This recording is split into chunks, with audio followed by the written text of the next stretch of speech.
So if somebody escapes from a master, a slave, don't return him to the master. If somebody is a criminal in one country and they are hiding in another country and they find them, certain ones have treaties. I guess they're called extradition treaties, where they're like, uh-oh, you're a bad guy in that country, we're going to send you back because we have a treaty with them. But God seems to be saying, no, we're not going to do that.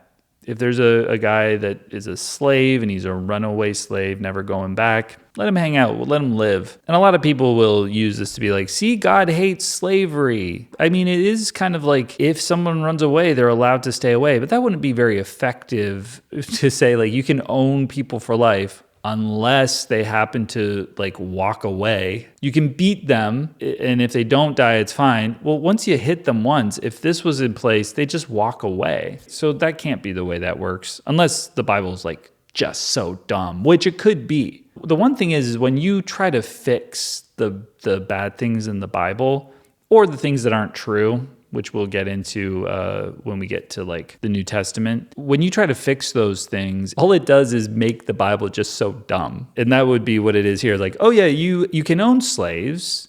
You can keep them for 7 years. They go free in the seventh. Foreigners you can own for life. They can eat from your food if you want. You can beat them, blah, blah, blah. By the way, if they walk away, don't kidnap a slave, don't sell them, don't sell a woman as a slave. Women can be owned for life. You can have your other slave have sex with it and then make it babies and you keep those babies. But if any of them walk away, if the man wants to stay with his wife, he can't stay with her unless he commits to being your slave for life. Unless they walk away and they just go somewhere else, then they're allowed to just have walked away and live in another town. So that can't be what this law means, right?